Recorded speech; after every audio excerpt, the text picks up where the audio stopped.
nisomee mtumishi wa Mungu. Mathayo sura ya 27 mstari wa 19, neno la Mungu linasema, Amen. Na alipokuwa ameketi juu ya kiti cha hukumu, mkewe alimpelekea mjumbe kumwambia, usiwe na neno na yule mwenye haki, kwa sababu nimeteswa mengi leo katika ndoto kwa ajili yake. Amen. Amen. So, soma pale mstari wa 24, 27, hiyo 24 pia. 24, neno la Mungu linasema, Amen.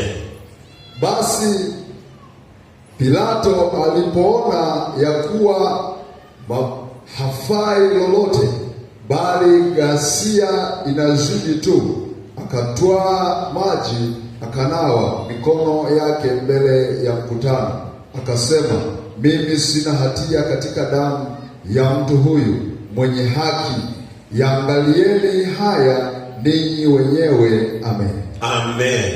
Fungua Mwanzo sura ya 7 na mstari wa kwanza. Mwanzo sura ya 7 na mstari wa kwanza. Tusomee hapo. Mwanzo sura ya 7 mstari wa kwanza, neno la Mungu linasema, Amen. Bwana akamwambia Nuhu, ingia wewe na jamaa yako yote katika safina, kwa maana nimekuona wewe mwenye haki mbele zangu katika kizazi hiki. Amen. Amen. Bwana Yesu asifiwe. Haleluya. Ujumbe wa leo nimeupa kichwa cha somo kinachoitwa haki ya mwenye haki ni nguvu ya Mungu. Bwana Yesu asifiwe. Haki ya mwenye haki ni nguvu ya Mungu. Yaani mwanadamu akishapata kuwa na haki, akishamjua Yesu, akishaokoka, akishaombewa sala ya toba, akakombolewa, akapata neema ya kumjua Yesu, huyo ni nguvu ya Mungu. Bwana Yesu asifiwe. Unaona, Yesu alikuwa ni mwana wa Mungu. Yesu alikuwa ni nguvu ya Mungu. Wakati anaishi hapa duniani, alifanya mambo makubwa sana, na Mungu akiwa pamoja naye, kwa sababu yule alikuwa ni mtumishi wa Mungu na alikuwa ni nguvu ya Mungu. Unaweza usinielewe, lakini niko nakwambia hivi, anaweza kawepo, unaona, mchungaji hapa kanisani na au mzee wa kanisa au mwimbaji yoyote au shemasi au mtoto yoyote akawa mwenye haki, huyo ni nguvu ya Mungu. Bwana Yesu asifiwe. Haki ya mwenye haki ni nguvu ya Mungu. Na unapomuona mtu ni mwenye haki, huyo unatakiwa kukaa naye makini sana, maana haki ya mwenye haki ni nguvu ya Mungu. Huyo anatembea na nguvu ya Mungu, huyo anaishi na Mungu ndani yake, huyo anaweza kufanya chochote kwenye haya maisha ya hapa duniani kikafanyika. Bwana asifiwe. Haki ya mwenye haki ni nguvu ya Mungu.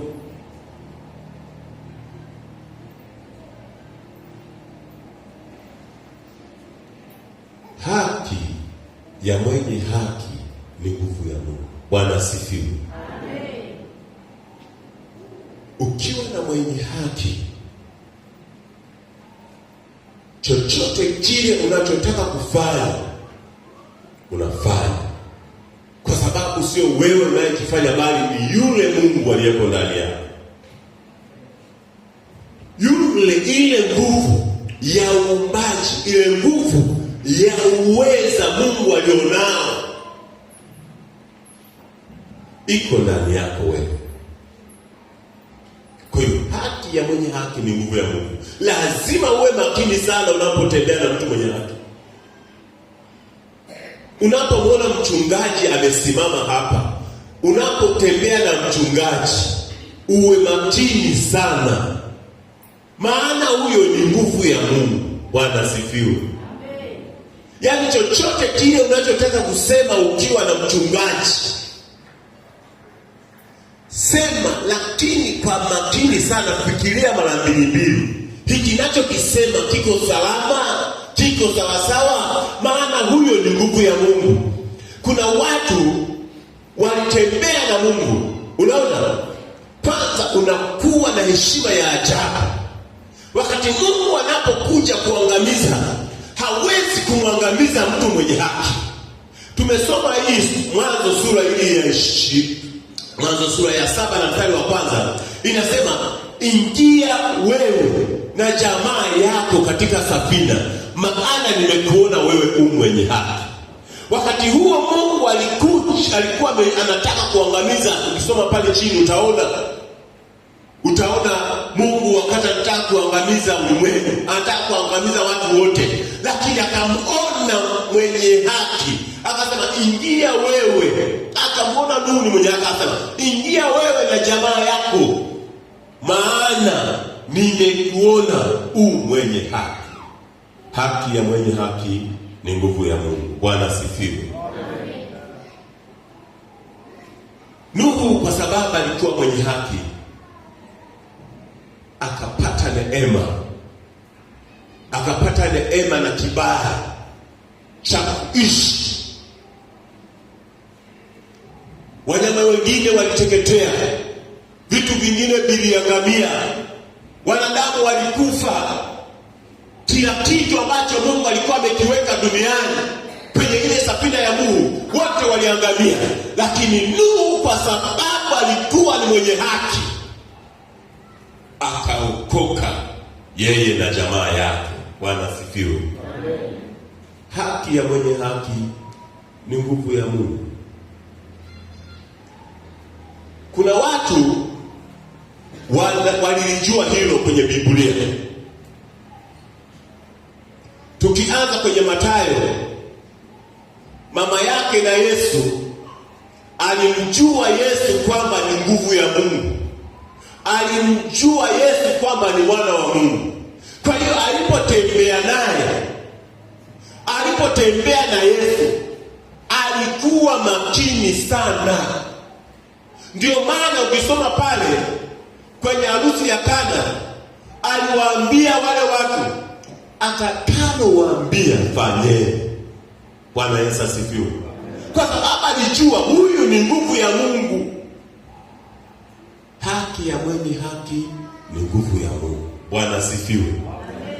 Mama yake na Yesu akakaa na Yesu kwa makini sana,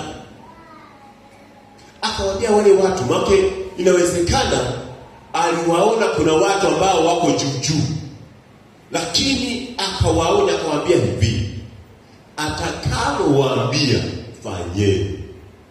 Maana alimjua kwamba huyu ni nguvu ya Mungu. Chochote atakachokisema, chochote atakachoamua kufanya, atafanya na kitakuwa. Bwana asifiwe. Haki ya mwenye haki ni nguvu ya Mungu. Kocha alikwambia mwingine, mimi nakupa tu mifano miwili ya watu walitembea na watu wenye haki, halafu wakawa makini sana. Mwingine ukisoma kwenye Agano la Kale utamwona ni Elisha na Elia.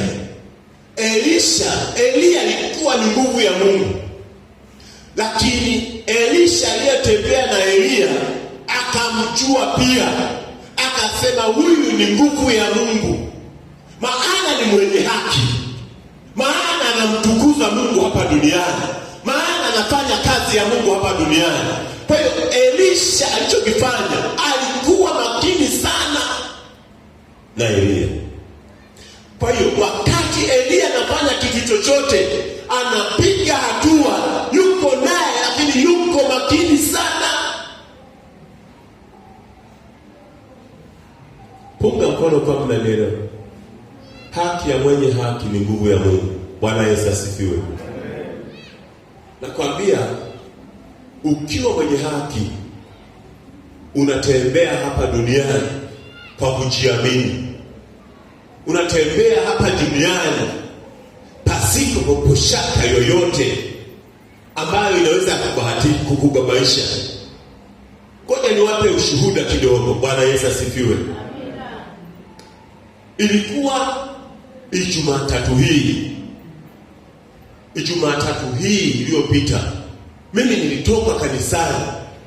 Kwa hiyo huwa tunakuwa na maombi kila jioni, yaani Jumapili, Jumatatu, Jumamosi na Alhamisi. Hizo siku kanisani kwetu sisi wainjilisti tuna maombi ya jioni, tunaanzia saa 1 mpaka saa 2 tunaenda nyumbani. Wakati mwingine labda tukikutana na wagonjwa wengi ndio tunaweza tukaenda mbali zaidi, masaa yakapitiliza hapo. Lakini wale wa mama ambao wanaenda kupika, wanaenda kufanya wenyewe, huwa tunawaruhusu wanaenda. Bwana asifiwe. Basi Jumatatu ile tukaenda jioni kanisani. Nilipoenda pale tukaendelea na maombi, tukamaliza. Tulipomaliza tukaenda kumwombea mama mzee wa kanisa mmoja hivi anaitwa Mrs. Christopher Sefania, yule mhasibu wa jimbo. Bwana Yesu asifiwe. Kuna wachache watakuwa wanamfahamu, inawezekana hata hapa alishakuja. Pastor alishakuja. Yule mama alikuwa anaumwa, tukasema sisi hatukubali mwanajeshi mwenzetu ahangaike. Ngoja twende tukamsaidie. Bwana Yesu asifiwe. Twende na nguvu ya Mungu tulionayo ikafanye kazi pale ili adui amwachie. Bwana Yesu asifiwe. Na wewe nakupa siri moja. Bwana Yesu asifiwe. Yaani ukiona mwenzako anaumwa, yaani nenda kamwombee. Bwana Yesu asifiwe. Yaani usiache kwenda kumwombea, hata kama alikukosea akakukwaza, ila kwa sababu wewe ni mwenye haki, kwa sababu wewe ni nguvu ya Mungu, usiache kwenda kumwombea. Bwana asifiwe. Haki ya mwenye haki ni nguvu ya Mungu.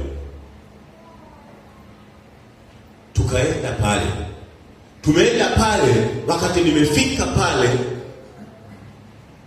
nilipofika pale nikaambiwa kule nyumbani, watoto wako kuna kitu kinawavamia. Nikakemea, nikasema kwa jina la Yesu hiyo roho iwachie. Kwa jina la Yesu nikakataa pale katika ulimwengu wa roho. Bwana Yesu asifiwe. Nilipokataa, basi tukaendelea na maombi pale. Tukaomba, tukamwombea, akawa safi. Alipokuwa safi, sisi tukatoka nje, wakatusindikiza yeye na mume wake. Walipotusindikiza, tukaenda mimi na mwenyekiti wangu, tukaenda nyumbani, tukagawana nje, tukaenda. Tumeenda nyumbani pale, mimi kwa sababu nilikuwa nimetoka kwenye maombi kanisani na nilikuwa nimetoka kumwombea mgonjwa tena. Kwa hiyo ni kama na nguvu ya Mungu inatawala kwenye maisha yangu, kwenye nafasi yangu ipo nguvu ya Mungu inaisikia, inatembea. Bwana Yesu asifiwe. Basi kikaja chakula, tukala. Tulipokula tukaenda kulala. Watoto wangu nilikuta wao wameshaenda kulala. Nilipokuta wameshaenda kulala, nikaenda pale. Nilipofika kuangalia, nikasikia roho inaniambia, kwa nini usiwaombee hapa? Mimi kila jioni watoto wangu wanapolala naenda kuomba nao kwanza, kwa sababu najua adui yuko kazini. Bwana Yesu asifiwe. Kwa hiyo naenda nawazungushia kwanza ulinzi wa damu ya Yesu, na wamwagia malaika kutoka mbinguni wapande na kushuka wakiwalinda watoto wangu. Sasa siku hiyo Bwana, yaani kwa sababu nasikia utawala wa nguvu ya Mungu umetembea na mimi, wala hata sikuwaombea, nikasema kwa salama kwa jina la Yesu, amen. Nikaenda nikalala. Nimeenda kulala, imefika saa 8 ya usiku. Saa 8, ilikuwa saa 8 saa 7. Ilipofika hayo masaa, kilichotokea nikasikia mtoto wangu anapiga kelele. Mtoto wangu wa mwisho anaitwa Elishafati. Kaona anapiga kelele kule. Nikasema ni nini? Ngoja niende. Kwenda nikamkuta shetani amemnyang'anya macho, na yuka napiga kelele, anarukaruka, yani sio yeye tena. Bwana Yesu asifiwe. Wachawi wamemnyang'anya macho. Nikasema hii haiwezekani. Sasa kwa sababu mimi najua kwamba mtetezi wangu ni Yesu, nikamnyanyua nikasema, shetani imepoteza njia, maana huu ni ukoo wa kifalme. Yaani uwezi hapa, kwa jina la Yesu. Nikaomba maombi, nikampeleka chumbani, tukamwombea mimi na mke wangu, tukapiga maombi. Jumatatu hii, Bwana Yesu asifiwe. Tulipopiga maombi ndani ya dakika 20 nikasema amen, nikaona mtoto wangu yuko salama. Bwana Yesu asifiwe. Lakini pamoja na hivyo niliendelea kumwomba Mungu, kwa sababu nilikuwa na nguvu ya Mungu, nilikuwa nasikia uwepo wa Mungu, mbingu zimeshafunguka. Maana nilisema huyu mtoto anasoma chekechea, lakini haiwezekani shetani mnyang'anye macho. Lazima macho yake yarudi na akili yake irudi. Kwa hiyo nikaomba maombi, nikapiga kazi za wachawi, nikapiga nguvu za wachawi. Yaani yule yoyote aliyehusika, nikamwambia Mungu, hapa aliyehusika yoyote akutane na wewe, maana wamechezea ukoo wa kifalme. Bwana Yesu asifiwe. Haki ya mwenye haki ni nguvu ya Mungu.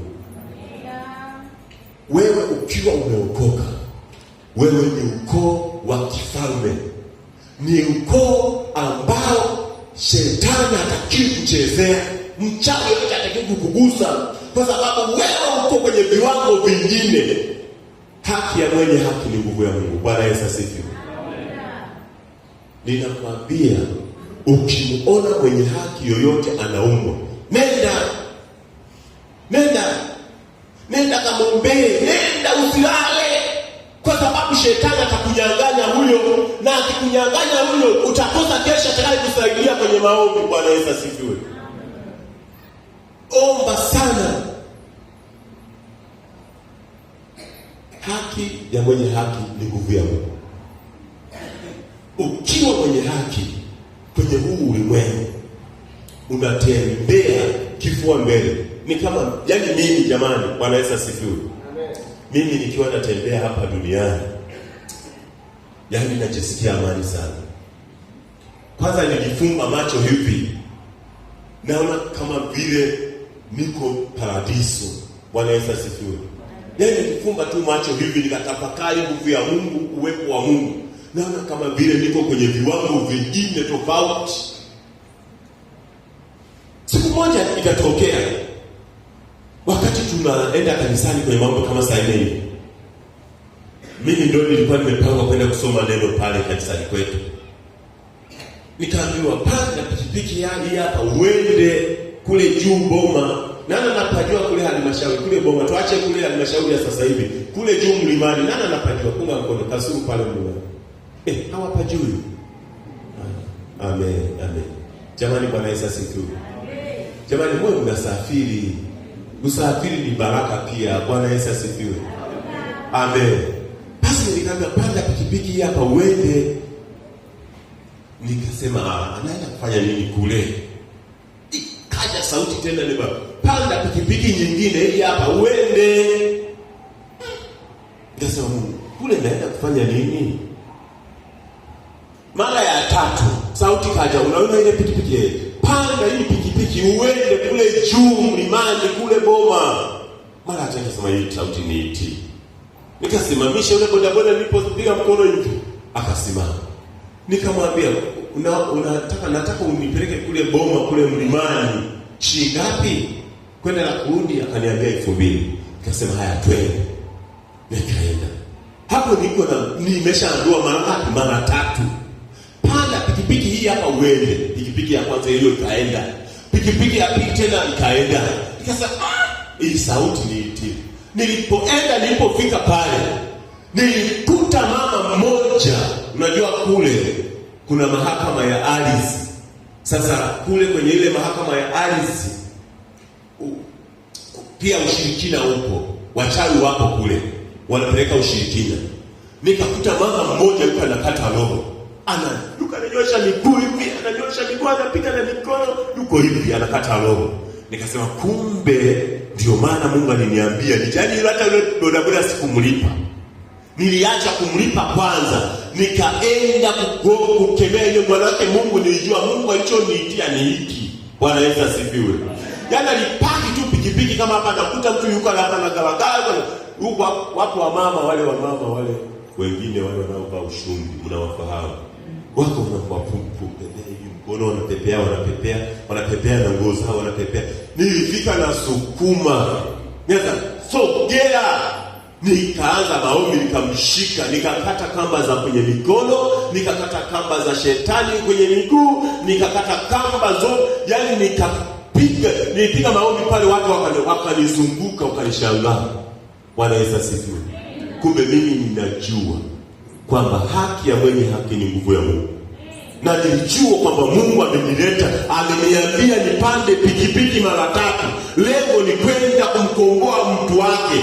Inawezekana yule alikuwa ni mwimba kwaya, ila shetani anataka kumuonea. Inawezekana yule alikuwa ni mtumishi wa Mungu, lakini shetani anataka amnyanganye Mungu ili aende kutini. Nikakataa ile roho. Baada ya maombi pale akawa salama. Bwana Yesu asifiwe. Yaani nilimshangaa Mungu siku hiyo. Yule mama akawa salama. Akarudi. Alikuwa amekuja kule bila ndugu zake. Wale wamama Waislamu walikuwa wameshaipigia simu ndugu zake. Kwa hiyo ndugu zake walipokuja walinishangaa. Wanakuta niko naomba katikati ya watu wengi, na kemea ile nguvu ambayo ilikuwa imemvamia yule mama ili mwachie. Na namshukuru Mungu ilimwachia yule mama, akaendelea akawa salama na akaendelea kufanya kazi zake pale. Bwana asifiwe. Nilipouliza wale watu waliokuwa wanasema, yaani amefika hapa akazunguka hii baraza mara 3. Anapiga kelele anazunguka baraza pale. Nikasema alipozunguka mara ya 3 alikuwa amekuja kudondokea hapa. Nikasema huyu alikuwa ni adui anataka kumuiba. Bwana asifiwe.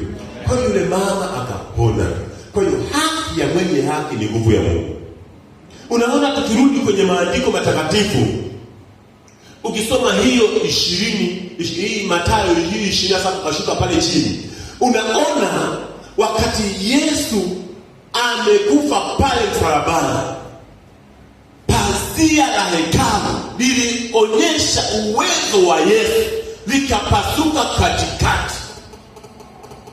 Pazia la hekalu. Ukiendelea pale mbele utaona makaburi, miamba, watu waliowekwa makaburi, watu waliokufa akiwa ni watakatifu. Ikainuka miili mingi ya watakatifu kwa ajili ya ule uweza wa Mungu, ile nguvu ya haki aliyokuwa nayo Yesu. Ikainua ile miili ya watakatifu iliyokuwa imelala. Bwana Yesu asifiwe. Haki ya mwenye haki ni nguvu ya Mungu. Tafuta kuwa mwenye haki siku zote za maisha yako. Utakapokuwa mwenye haki siku zote za maisha yako, ukamwangalia huyu Yesu, huyu Mungu, ukamtumikia huyu Mungu aliyekuumba, huyu Mungu aliyeumba mbingu na nchi, huyu Mungu anayejua hesabu ya nywele zako, huyu Mungu anayejua kila kitu, ukamtumikia huyu, utaishi hapa kwa raha. Bwana Yesu asifiwe.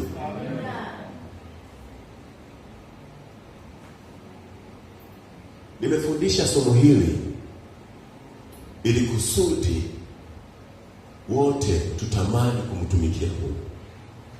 Wote tusimame na huyu Mungu 100%. 100%. Usitoe hata moja. Ya duniani yanapita. Tena ni ya muda kitambo tu. Maana hata ukipata hivyo vya dunia vyote, Biblia inasema hata kama utapata ulimwengu wote, itakufaa nini ukose uzima wa milele?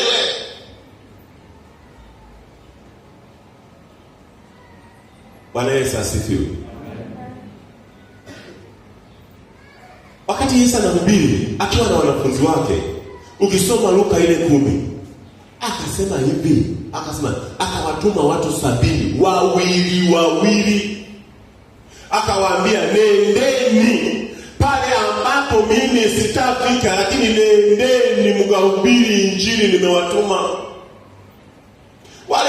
wakaenda wamehubiri ndio, wakarudi na furaha ya ajabu. Kumbe hawakujua kwamba Yesu, walienda na Yesu, wakaja na furaha ya ajabu. Wanasema Baba Yesu, Bwana mkubwa. Wengine walikuwa wanamuita Yesu, wengine Bwana mkubwa, wengine Masia, wengine Kristo, wengine sasa. Yaani tumeona mambo makubwa sana. Mapepo yametutii na viwete wamepona, watu wakasema maneno mengi pale, kila mtu alivyosema. Bwana Yesu asifiwe. Lakini Yesu alichowaambia, aliwaambia neno moja tu, kwamba msifurahi kwa sababu mapepo yanawatii, ila furahini kwa sababu majina yenu yameandikwa mbinguni. Bwana Yesu asifiwe. Furahini kwa sababu majina yenu yameandikwa mbinguni. Haki ya mwenye haki ni nguvu ya Mungu. Bwana asifiwe. Kwa hiyo unapokuwa mwenye haki, kwanza mbingu inakutambua. Madirisha ya mbinguni yanakuwa wazi.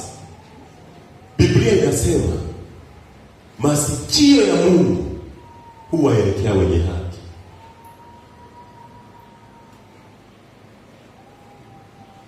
Yaani nikwambie, ukiwa mwenye haki huogopi kuchawa. Jamani, Bwana Yesu asifiwe. Punga mkono kama ndio. Punga mkono. Amen. Yaani ukiwa mwenye haki huogopi mchawi. Kwa nini? Kwa sababu wewe sio wa kawaida. Wewe sio wa kawaida.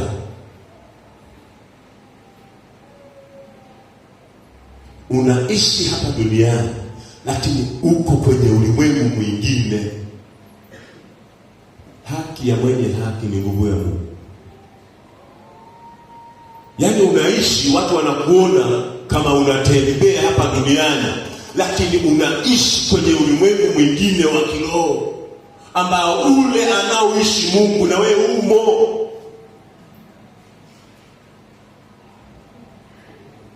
Bwana Yesu asifiwe. Amen. Mimi nina shuhuda nyingi sana. Nina shuhuda nyingi kwa sababu gani? Ninatembea na huyu Mungu wa mbinguni. Nilishaamua kujitoa, kusema naye, kutembea naye. Na kila siku huwa namuita, namwambia, naomba uniongezee viwango vingine. Naomba uniongeze. Naomba nafasi. Katika ile nafasi first 11 ya watu watakao kufika mbinguni, naomba niwemo na mimi. Maana nimeamua kukutumikia. Bwana Yesu asifiwe. Utumishi ni heshima. Ukiamua kumtumikia Mungu 100%, utamuona Mungu kwa 100%. Na wewe utakuwa ni nguvu ya Mungu. Popote pale utakapopita, hutaogopa chochote. Lakini naomba nikuachie maneno mawili. Maneno mawili tu. La kwanza, usimwache Yesu. Umtumikie Yesu miaka yote, maisha yako yote. Usimwache. Bwana Yesu asifiwe. La kwanza, usimwache Yesu wewe na watoto wako na kizazi chako. Yaani hilo ni la kwanza. Waombee watoto wako kila siku, wamtumikie, wapate neema ya kumtumikia Mungu. Usiache usiku na mchana. Waombee watoto wako waendelee kumtumikia Mungu usiku na mchana, wakapate nafasi ya kumtumikia Mungu. Bwana Yesu asifiwe. Hii mic naona imepata nani hasara, imepata sime, imepata nani wivu. Imepata wivu. Bwana Yesu asifiwe. Haijaokoka hiyo mic. Au betri zimeisha. Amen. Ingekuwa imeokoka isingetata ikiwa nahubiri Injili. Bwana asifiwe. Kwa sababu ukiwa umeokoka, ukiwa na mtu mwingine aliyeokoka, njia yenu ni moja. Bwana asifiwe. Njia yenu ni ya mwenye haki ni nguvu ya Mungu. La kwanza nimekwambia usiache kuwaombea watoto wako na usimwache Yesu. Umtumikie huyo tu. La kwanza. La pili. Naomba ukisikia ndugu yako anaumwa popote, kimbia kamuombee. Ukisikia ni ndugu yako au ni mtoto wako au ni nani yako, kimbia ukamwombee, ukakatae nguvu yoyote inayomsumbua. Kimbia ukamwombee.